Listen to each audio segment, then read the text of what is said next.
저희는 계속 주일 예배마다 사도행전을 나가고 있습니다. 사도행전은 전도행전이죠. 사도 바울 일행이 특별히 하나님의 복음을 이제는 예루살렘을 벗어나서 이제는 사마리아 땅끝까지 그 명령에 순종해서 복음을 소아시아와 이제 유럽 대륙까지 복음을 전하고 있는 모습을 보아왔습니다. 이제 아데네까지 이제 바울 일행이 도착을 하고 아데네에서 바울이 복음을 전하고 있습니다. 우리가 예수를 믿었다, 하나님을 믿었다, 하나님을 만났다 하는 확실한 증거가 무엇이겠습니까? 내가 구원받았다, 나는 하나님의 백성이야, 내게 성령이 임하셨어, 내가 성령 받은 하나님의 사람이야.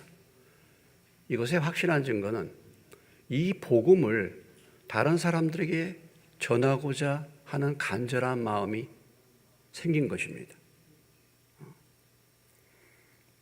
내가 하나님을 만났는데, 내가 만난 하나님이 분명한데 하나님을 알지 못하고 세상에서 방황하는 사람들, 그런 사람들을 볼 때 복음을 전하지 않고는 견딜 수가 없죠. 사실은 내가 알고 있는데 모르고 있는 사람에게, 엉뚱한 것을 섬기는 사람에게, 가짜를 섬기는 사람, 가짜를 따라가는 사람, 우상을 따라가는 사람, 그런 사람들을 보면은 진짜 하나님을 만난 내가 그 하나님을 소개해 주고 싶지 않겠습니까? 우리는 이 바울의 복음의 열정, 바울 일행의 복음의 열정, 바울은 바울이니까, 바울같이 위대한 사람이니까 저렇게 복음을 전하는구나. 아니라, 그게 아니라 나도 역시 마찬가지죠. 내가 복음을 받고 알지 못하는 신을 내가 너에게 알려주겠다라고 분명히 내가 하나님을 만나고 알았다고 한다면 우리도 동일하게, 바울 속에서 역사하신 성령님이 우리 가운데 거하신다고 한다면 우리도 동일하게 다른 사람들에게 복음을 전하는 열정이 있어야 될 것입니다. 오늘 우리가 명절을 맞아 설을 맞이해서 다 고향으로도 많이 가시고 가족들을 만나겠죠. 만나면 안 믿는 가족들 볼 때 그런 답답한 마음이 있지 않겠습니까? 안 믿는 가족들을 볼 때 복음을 전해야 되겠다, 내게 간절한 마음이 없으면, 그것을 보고 안타까운 마음이 없으면 과연 내가 하나님을 만났는가 라는 것을 우리가 사실은 돌아봐야 할 것입니다. 자, 바울이 이제 아덴 지역에, 아테네 지역에 가서 이제 복음을 이제 전해왔습니다. 지금까지. 이 아테네 복음 전도의 특징이 무엇이었습니까? 아테네는 지금까지 바울이 주로 유대인 회당에서 복음을 전했던 것과는 달리 이 아테네의 이 노상에서 전도하는 이 전도는 이방 전도죠. 안 믿는 사람들을 향한 전도입니다. 안 믿는 사람들. 그전에는 성경적인 배경을 가지고 있는 유대인들에게 복음을 전했을 때는 바울이 복음을 성경적인 배경으로부터 시작했습니다. 왜냐하면 그들에게 성경을 알고 있는 배경이 있기 때문에 바울은 그들을 알고 있는 그 익숙한 부분에서 복음을 전했어요. 근데 지금 이 아덴 사람들, 전혀 하나님을 알지 못하는 이방 사람들에게 성경 얘기를 하면 이들은 알아들 수가 없죠. 그래서 일반적으로 알아들을 수 있게끔 그 사람들이 일반적으로 알고 있는 부분에 대해서 그것을 중심으로 바울이 복음을 전하고 있는 것을 볼 수 있습니다. 우리도 이 세상 안 믿는 사람들에게 접근해가지고 복음을 전할 때 성경 얘기 처음부터 꺼내는 게 아니죠. 세상 사람들의 관심이 무엇인가, 여기서부터 우리가 접근을 해 나가야 되는 거죠. 접근을 해 나가야 되는 겁니다. 그래서 일반 사람들이 일반적으로 하나님에 대해서, 신에 대해서 생각하고 있는 가운데 가장 신을 잘 그들에게 전달해 줄 수 있는 통로가 뭐냐면 천지 자연 만물이었죠. 자연 만물. 자연 만물을 보면은 이 세상 사람들도 야, 조물주가 있지 않겠나 이렇게 이제 생각하는 사람들이 많이 있지 않습니까? 그래서 바울은 이 천지 만물, 자연 만물을 통해서 이 아덴 사람들에게 복음을 이제 전도하는데 접촉점으로 삼아서 이 자연 만물을 이제 통해서 하나님이 이 천지 자연 만물을 지으셨다. 그리고 생명과 호흡을 주셨다. 이렇게 말씀을 전했습니다. 그런데 바울이 이 복음을 전할 때 여기서 바울은 그 헬라 시인의 얘기를 인용합니다. 헬라 시인의 얘기를 인용하죠. 우리가 그를 힘입어 살며 기동하며 존재한다. 우리가 하나님을 힘입어서 살고 움직인다는 것입니다. 그렇죠. 이게 맞는 말이죠. 우리가 하나님을 힘입어서 오늘 내가 음식을 먹고 내가 호흡을 하고 내 심장이 움직이는 거, 이게 다 하나님이 우리와 함께 하신 증거. 그래서 우리가 하나님을 힘입어서 살고 기동하며 존재한다. 또 어떤 시인이 말하기를 그래서 우리는 하나님의 소생이다. 하나님이 만든 소생이다. 이렇게 이제 그 헬라 시인이 이렇게 말을 했다는 것을 바울이 인용을 합니다. 그러니까 이 사도 바울이라는 사람이요, 헬라 문화에도 아주 익숙했다라는 것이죠. 그리고 오늘 이 아레오바고에서 이 바울의 설교는 어떤 언어로 설교를 했겠습니까? 헬라어로 설교한 거예요. 헬라어로. 바울은 유대인이지 않습니까? 근데 바울은 헬라 언어에도 능통했습니다. 왜냐하면 바울이 바로 이 헬라 지역에서 살았기 때문에. 길리기아 다소성 헬라 지역입니다. 바울은 어렸을 때 거기에서 자라났기 때문에 헬라 말에도 능통한. 그리고 바울은 태어나면서부터 로마 시민권을 가졌습니다.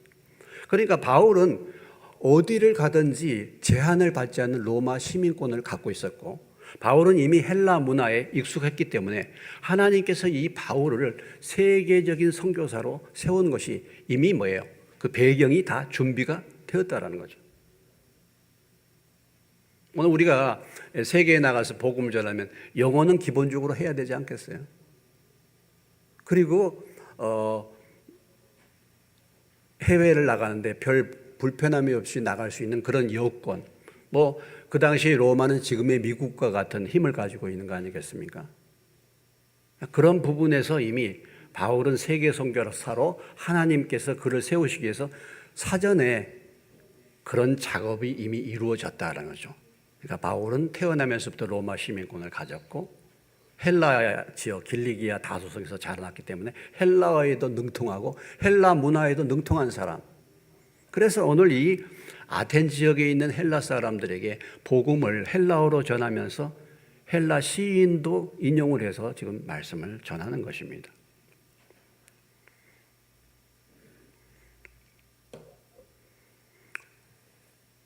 그러면서 이 아텐시에 있는 수많은 우상, 그 수많은 우상들, 그것이 우상이란 거, 하나님은 손으로 만든 곳에 계신 분이 아니시라는 것을 지금 설명해 주고 있고, 결론적으로 말할 때 그들이 그 헛된 잘못된 우상을 버리고 살아계신 하나님께로 회개하며 돌이켜라. 회개하며 돌이켜라. 바울이 여기 이 본문에는 잘 나와 있지 않지만, 그 전에 설교 본문에 나와 있지 않지만 회개하라, 부활에 대해서 말씀을 전했는데, 결국 예수님께서 우리의 죄를 위해서 십자가에 죽으시고 사흘 만에 부활하신 이 사실을 그들에게 최종적으로 헛된 우상 섬기는 것을 회개하고 주님께로 부활하셔서 우리에게 영생을 주시는 주님께로 돌아올 것을 말씀을 사실은 준 것입니다. 회개와 믿음을 촉구한 것이었죠. 그 복음 설교에 대한 반응, 그 복음 설교에 대한 반응과 그 결과가 오늘 이제 32절로 34절에 나타난 것이죠. 나타난 것입니다. 여러분 설교자가 중요합니까? 설교를 듣는 사람이 중요한가요? 어떻게 생각하십니까? 강의를 하는 강사가 중요한가? 강의를 듣는 학생들이 중요한가? 둘 다 중요하겠죠. 강사가 강의를 잘해야 되겠죠. 또 그 강의를 듣는 학생들이 강의를 잘 들어야 되겠죠. 자, 설교를 잘하는 사람, 설교를 잘하는 것, 설교자가 설교를 잘하는 것과 설교를 듣는 사람, 어떤 것이 더 중요하겠습니까? 둘 다 중요하겠죠. 그런데 오늘 우리가 말씀을 보면요, 오늘 이 설교자가 누굽니까? 그 유명한 사도 바울이에요. 바울과 같이 복음을, 하나님의 말씀을 분명하게 전하는 설교자가 있겠습니까?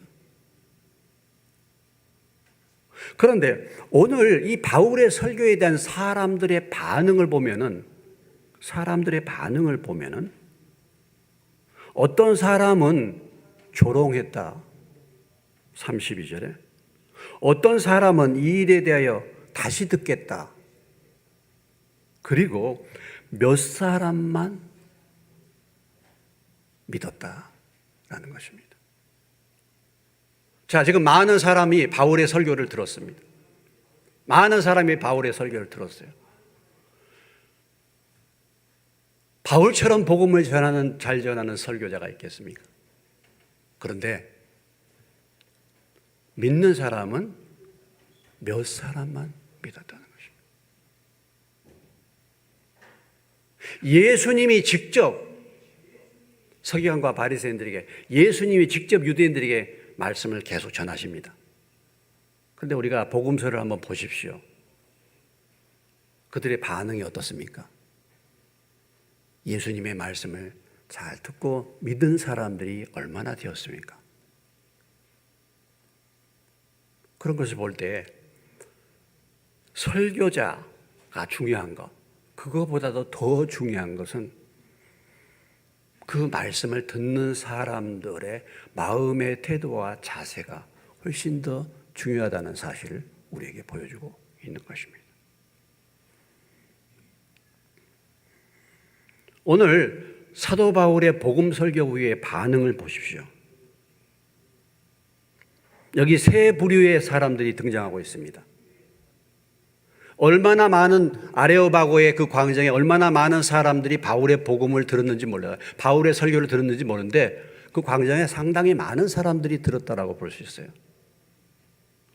그런데 32절 말씀, 그들이 죽은 자의 부활을 듣고 어떤 사람은 조롱을 했다라는 것입니다. 어떤 사람은 조롱을 했다는 거예요. 자, 여러분, 부활을 듣고, 죽은 자의 부활을 듣고 조롱했다. 부활을 듣고.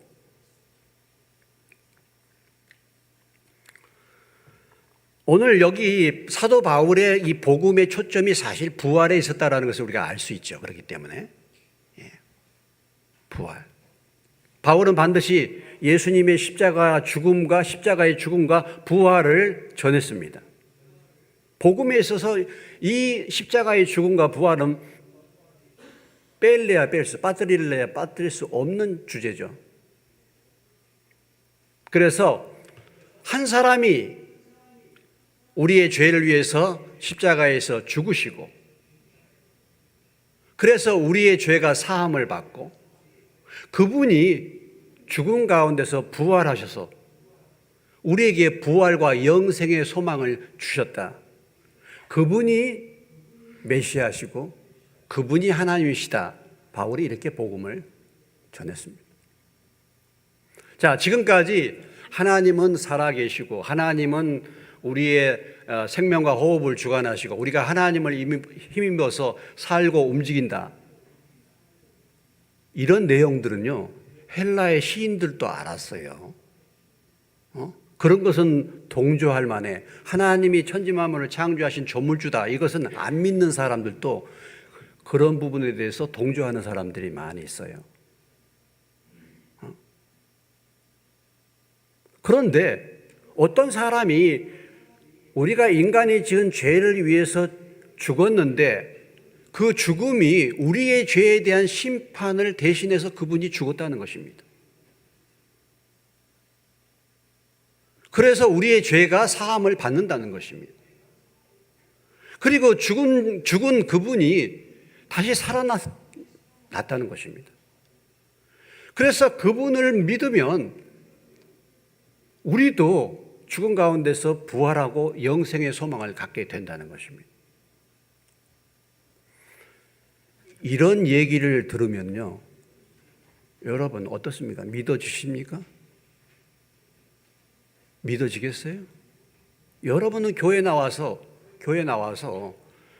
예수님이 나의 죄를 위해서 십자가에 죽으시고 그분이 부활하심으로 내 죄가 사함받고 내가 부활 영생의 소망을 갖게 되었다라는 사실을 여러분 참으로 믿으십니까?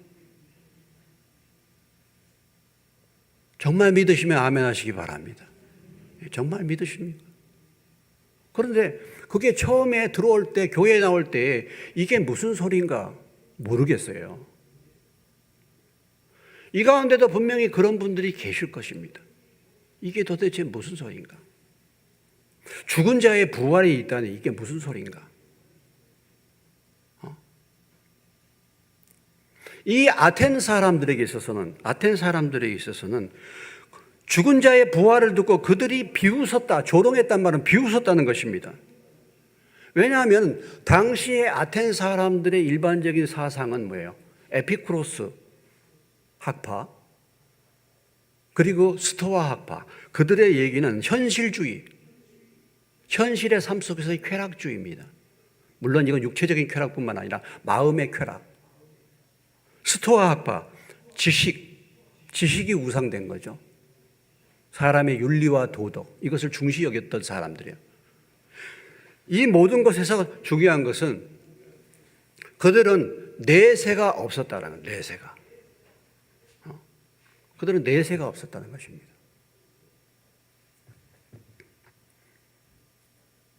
그러니까 그들은 항상 현실 속에서만 살았던 사람이에요.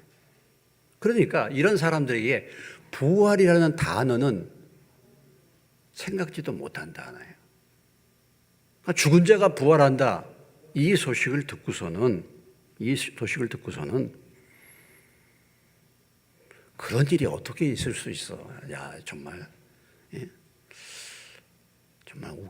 웃기는 얘기를 하는구나. 이 말장이가 무슨 얘기를 하는 건가? 이렇게 그들이 반응을 한 거죠. 반응을 그렇게 한 것입니다. 오직 현세만 생각하는 사람들, 오직 이 현세에만 모든 것이 다 이루어지고 이 현실 속에서만 이 삶이 전부인 것으로 생각하는 사람들에게 내세가 있다, 부활이 있다, 이것은 전혀 받아들일 수 없는 그런 일일 수 있습니다. 사실 그 헬라 지역에서, 이 그리스 지역에서 섬겼던 그 신들, 그들이 섬기는 신들이 다 뭐예요? 인간적인 행동을 하는 다 신들이에요. 뭐 보면 여러분들이 제우스 신이라든지 무슨 신 뭐 이런 신들 다 있잖아요. 그들이 연애하고 질투하고 싸우고, 그러니까 그들의 신관마저도 인간적인 거라 전부.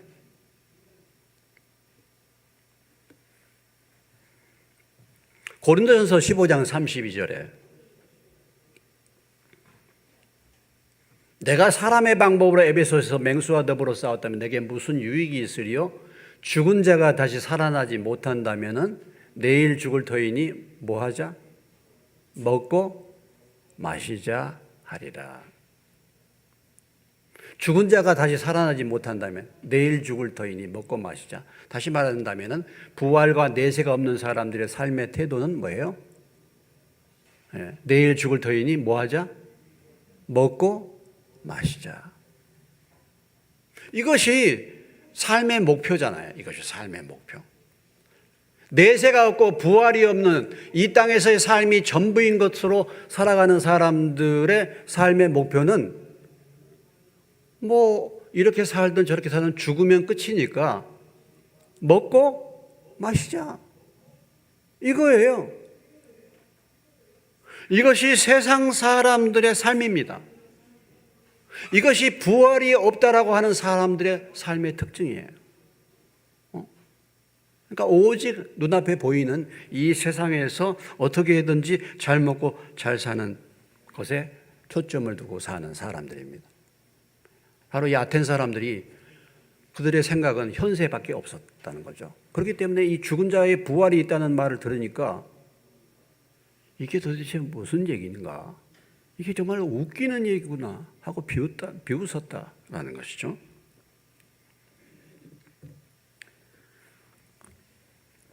근데 부활이 없다라고 생각하는 사람들은 이방인들만 그렇게 한 것이 아니라, 이방인만 그렇게 하는 것이 아니라 유대인 종파 가운데서도 그런 사람들이 있었습니다. 그런 무리들이 있었죠.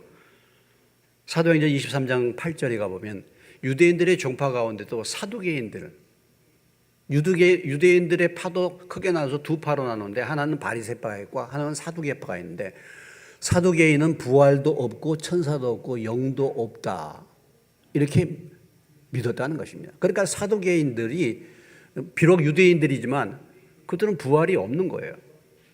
그러니까 사두개인들의 삶의 특징을 보면 그들이 로마 정부에게 다 협력해가지고 다 세상에서 말이죠 자리 차지하고 돈을 많이 버는 사람들이 누구냐면 사두개파들이에요. 왜? 부활이 없어.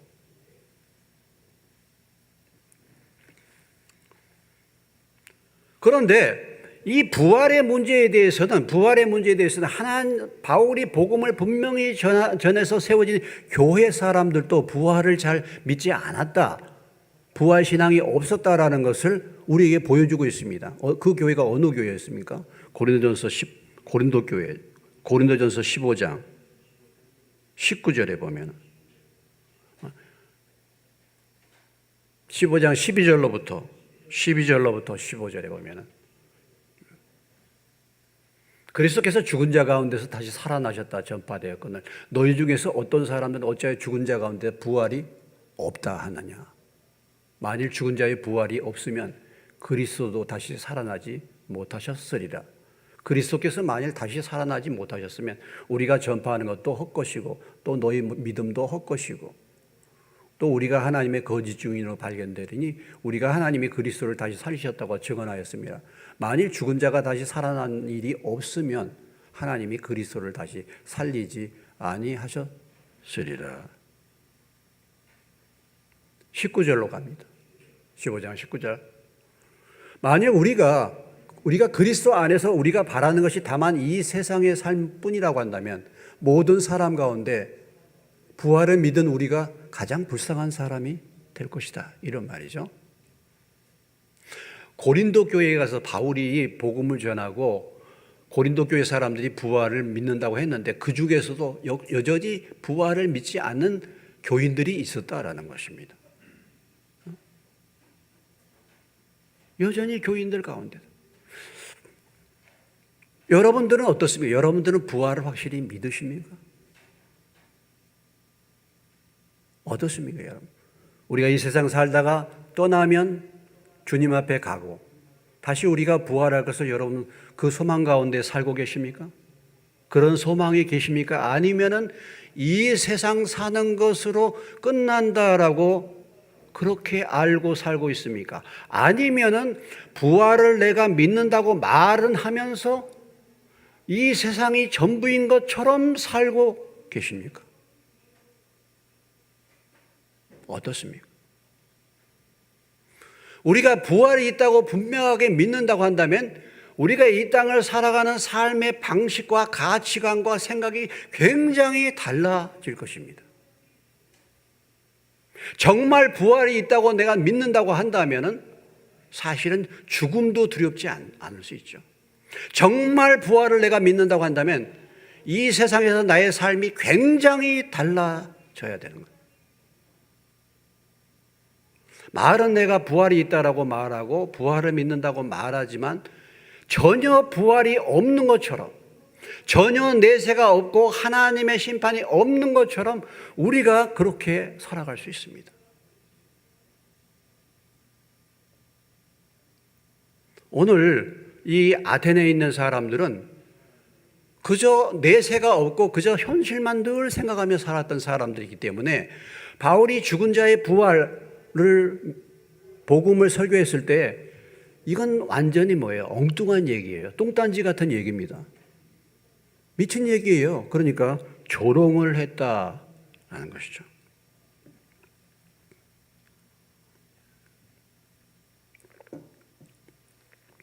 그러나 부활이 분명히 있는 줄로 믿습니다.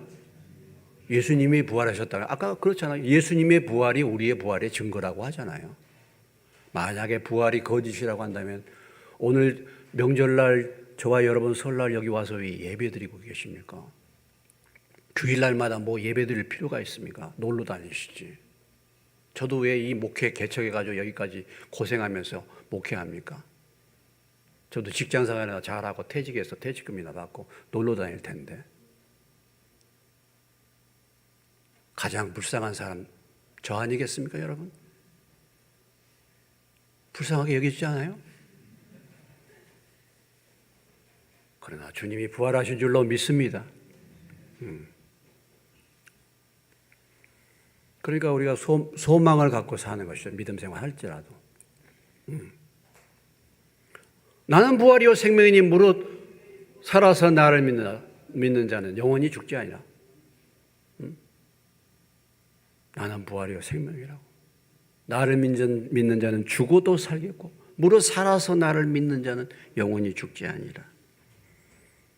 우리가 잘 아는 말씀이 있습니다. 히브리서 9장 27절의 말씀. 다시 한번 읽겠습니다. 같이 읽겠습니다. 시작. 한 번 죽는 것은 사람에게 정해진 것이요 그 후에는 심판이 있으니. 한 번 죽는 것은 사람에게 정해진 것입니다. 죽지 않을 사람은 한 사람도 없지 않습니까? 우리가 다 죽습니다. 한 번 죽는 것은 정해졌기 때문에. 이 말씀을 여러분이 믿든지 안 믿든지 반드시 이루어질 말씀이에요. 한 번 죽습니다. 그런데 하나님이 한 번 죽는 것은 사람에게 정해진 것이라고 이렇게 말씀했는데 이 말씀은 반드시 이루어지는데 그 후의 말씀은 이루어지지 않겠습니까? 그 후에는 심판이 있는 것이죠.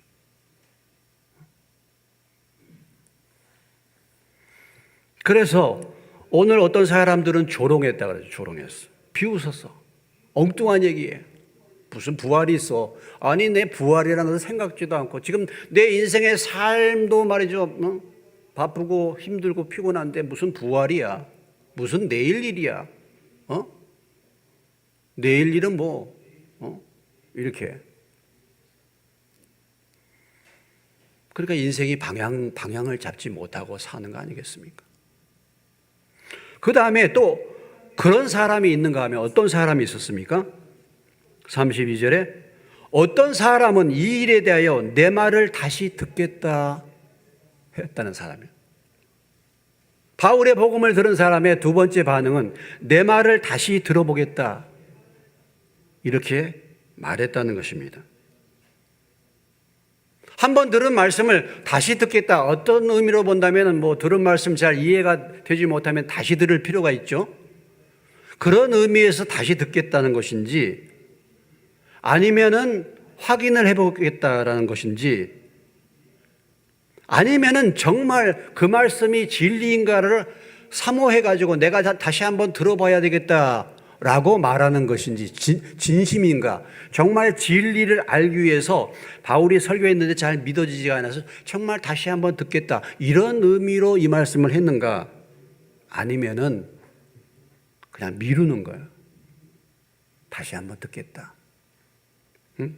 아직 믿어지지 않고 의심이 돼. 믿어지지 않아요. 의심이 돼요. 그러니까 내가 다음에 듣겠다.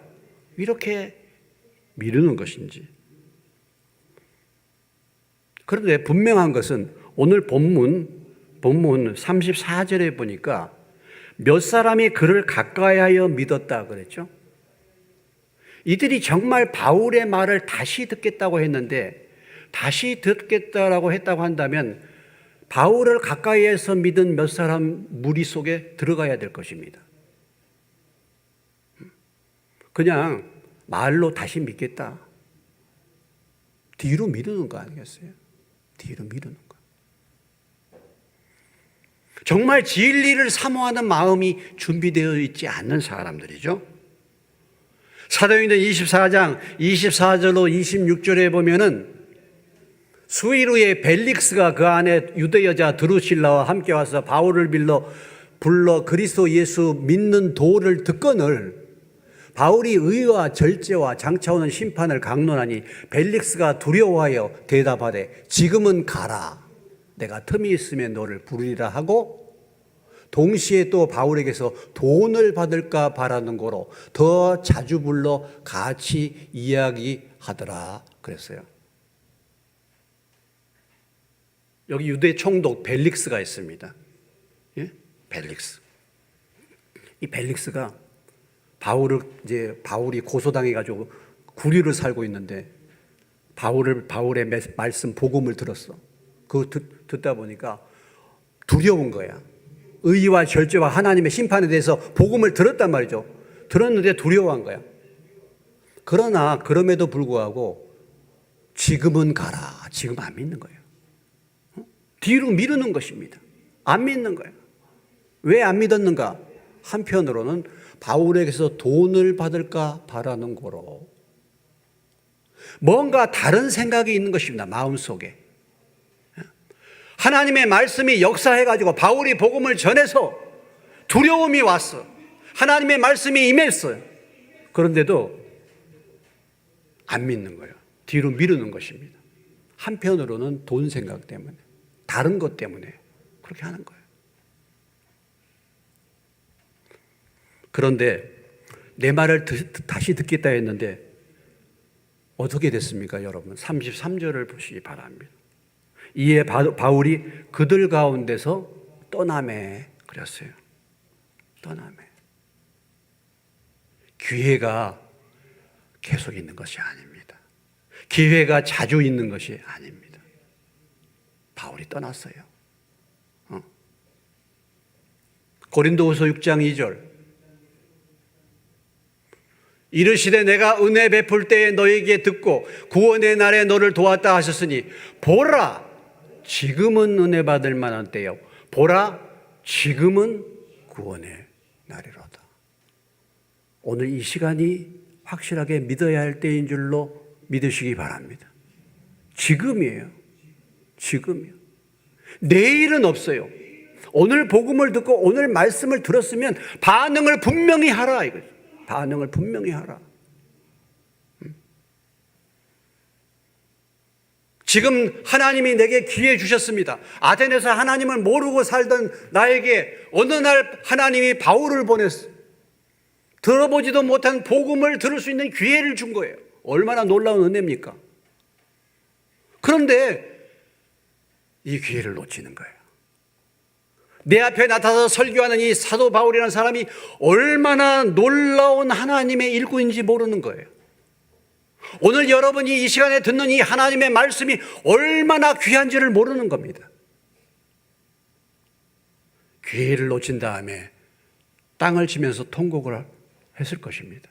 나중에 이들이 그때 믿을 걸, 그때 결정할 걸. 기회를 놓치는 거예요. 여러분, 기회는 많지 않아요. 기회의 신을 카이로스라고 합니다. 헬라, 그리스의 기회의 신을 카이로스라고 합니다. 카이로스.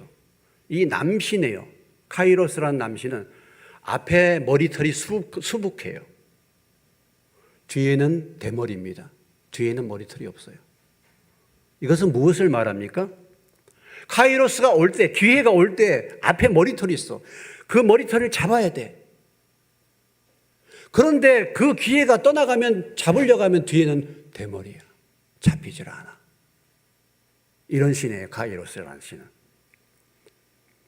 기회가 올 때 주님을 붙드시기를 주의 이름으로 축원합니다. 기회가 주어질 때 회개하시기를 주의 이름으로 축원합니다. 뒤로 미루는 게 아니에요. 뒤로 미루는 게 아니에요. 오늘 나에게 시간이 주어질 때 믿는 거예요. 선택하는 것입니다. 내일도 있고 너는 내일 일을 자랑하지 말라 그랬어요. 오늘 한 날 동안에 무슨 일이 일어날는지 모른다 그랬습니다. 그래서 그들은 뒤에 듣겠다 이 말. 내 말을 다시 듣겠다. 내 말을 뒤에 듣겠다 하는 것입니다.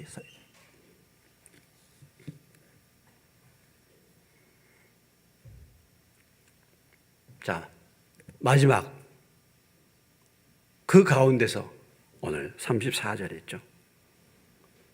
그 가운데 몇 사람 34절 몇 사람이 그를 가까이하여 믿으니 그랬죠. 그 중에 아레오바고 갈리 디오누시와 다말이라는 여자와 또 다른 사람들도 있었더라 그랬어요. 그런데도 그 가운데 뭐야? 몇 사람이야? 몇 사람. 많은 사람이 아니죠. 몇 사람이니까. 믿는 사람이 있었다라는 것입니다. 그를 가까이야 믿으니 그 중에 아레오바고 관리 디오누시오와 다말이 하는 여자와 또 다른 사람들도 있었더라. 그래서요. 여러분, 이렇게 말씀을 듣고 믿는 몇 사람 가운데 여러분도 포함되시기를 주의 이름으로 축원합니다. 몇 사람이요? 몇 사람?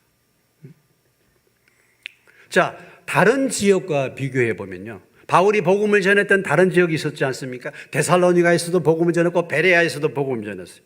사도행전 17장 4절에 가보시면은 그 앞에 4절에 보시면은 그 중에 어떤 사람과 경건한 헬라인의 큰 무리와 적지 않은 귀부인도 고난을 받고 바울과 실라를 따르나 그 중에 믿는 사람이 많았고 또 헬라의 귀부인과 남자가 적지 않았다. 믿는 사람들이 많았다는 거예요. 믿는 사람이. 12절에도 보면은 그 중에 믿는 사람이 많고 헬라의 귀부인과 남자가 적지 않다. 베레아에서. 다른 지역은 규모가 적은 도심에도 불구하고 믿는 사람들이 그래도 많았다는 것입니다. 핍박이 심했지만, 근데 오늘 이 아텐 지역은 말이죠. 믿는 사람들이 몇 사람? 이 아텐 지역이야말로 철학이 발달된 지역, 그렇게 신을 잘 섬긴다는 종교적인 호기심이 충만한 그런 지역이에요. 그런데도 진리 대신 하나님을 믿는, 이 복음을 믿는 사람은 몇 사람밖에 안 됐다라는 것입니다. 종교적인 호기심이 있다고 주님을 믿는 것은 아닙니다. 그래서 주님을 믿는 것이 아니에요.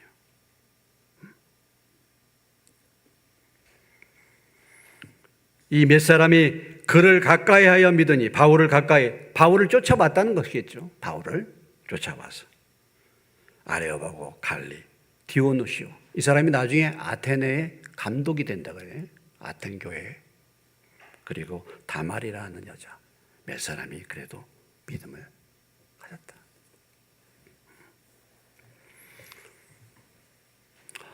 복음을 전하고 말씀을 전할 때 여러분, 은혜 받는 사람은 많지 않습니다.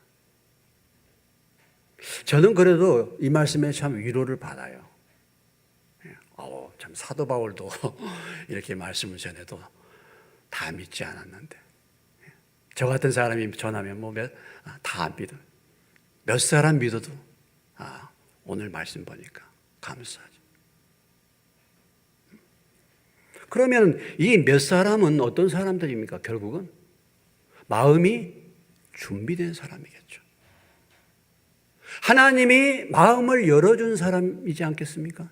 여러분, 그렇지 않겠습니까? 우리가 설교 듣는다고 다 마음이 열려서 믿는 게 아니에요. 마음이 열려요. 사도행전 16장 14절에 바울이 마게도니아 첫성 빌립보에서 복음을 전할 때에 사도행전 16장 14절 하나님께서 바로 누디아의 마음을 열어서 하나님을 믿게 됐다. 그러니까 하나님이 마음의 문을 열어주셔야 돼요. 그래야지 믿음을 갖게 되는 것입니다. 이게 하루아침에 되는 게 아니죠, 여러분. 여러분 마음이 준비되도록 기도하시기를 주의 이름으로 축원합니다. 여러분들이 교회 나올 때 그냥 나오지 마세요. 그냥 나오지 마시오. 아우 정말 나오기 싫은데 억지로. 여러분 교회 나올 때 내 마음이 준비돼서 하나님의 말씀으로 들을 수 있는 귀를 달라고. 그리고 하나님의 말씀을 전하는 제가 엉뚱한 소리 하지 말고, 세상 얘기하지 않고, 사람들 얘기하지 않고 하나님의 말씀을 능력 있게 증거할 수 있도록 기도하시고 참여하시기를 주의 이름으로 축원합니다. 아무런 준비 없이 와서 말씀을 들어. 말씀을 듣는 태도에 이런, 설교를 듣는 형에 이런 형이 있어요.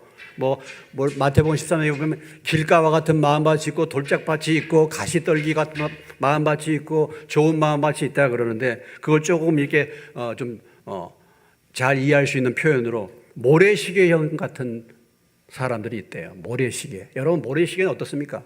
모래 넣어두면 다 빠져나가 버려요. 말씀을 듣는데 예배 끝나고 조문을 나가자마자 아무것도 없어. 다 빠져버렸어요. 이게 모래시계형이야. 두 번째는 어떤 형이 있냐면요, 스폰지형이 있어. 스폰지형. 말씀을 아주 잘 받아. 막 물을 빨아듯이 받아. 네, 꽉 짜고 놔두면 다시 원위치로 돌아와. 조금도 변화가 없어. 10년 전이나 10년 후나 그렇게 설교를 듣고 예배를 드리고 성경 공부를 해도 다시 원위치야. 스폰지형. 그 다음에 가시형이 있습니다. 가시형. 그래서 목사님이 오늘 설교를 보니까 나를 치네? 나를 치려고 저 설교를 준비했구나. 오늘 설교할 때 뭐가 문제인가 내가 한번 꼬투리를 잡아야지. 이런 생각으로 또 말씀을 듣는 사람들이 있어요. 근데 그것보다 더 심각한 것은 뭐냐면 아예 말씀을 안 듣는 사람이 있어요. 처음부터 끝까지 졸다 가는 사람들이 있어요. 여러분은 말씀을 어떤 태도와 자세로 듣습니까? 오늘 우리는 여기서 바울이 이렇게 복음을 전하는데 그 살아있는 능력 있는 바울의 복음을 듣고 겨우 몇 사람만 믿었다. 오늘 이 말씀을 생각해 볼 때 과연 나의 심령은 어떤 상태인가? 오늘 이 가운데 여러분 어떤 사람 가운데 조롱의 위치 아니면 무관심의 위치에 있을 수 있습니다. 심령이 전혀 관심이 없이. 어떤 분들은 내일이 있으니까 이렇게 하는 사람도 있고, 그렇지 않은 사람은 바로 이 몇 사람처럼 주님을 믿고 변화받는 사람들이 있는 것이죠. 하나님의 교회도 마찬가지입니다. 오늘 우리도 마찬가지입니다. 이 가운데 어떤 사람은 무관심할 수 있어. 어떤 사람은 내일이 있으니까 그러나 몇 사람은 오늘 말씀을 듣고 은혜를 받고 깨닫고 믿어서 구원 얻는 사람이 있는데, 우리 모두가 여기 분명한 믿음을 가진 몇 사람, 그 사람들이 모두 다 되시기를 주님의 이름으로 축원합니다. 항상 여러분들이 예배를 참석할 때 마음의 준비, 복음을 전하는 자보다 그 복음을 받는 사람의 준비가 얼마나 중요한가를 다시 한번 오늘 그 반응과 그 결과를 볼 때 우리가 알 수가 있는 거 아니겠습니까? 바울과 같은 능력 있는 복음 전도자, 예수님이 직접 말씀하셔도 오히려 대적하고 믿지 않는 그 무수한 강팍한 사람들을 우리는 성경에서 볼 수가 있습니다. 심령이 잘 가난하고 사모하는 심령, 청결한 심령, 겸손한 심령 되어서 주님이 말씀하실 때마다 이 말씀을 그대로 하나님의 말씀으로 바꿔 믿어 믿음의 사람들 되시기를 주의 이름으로 축원합니다. 기도하겠습니다.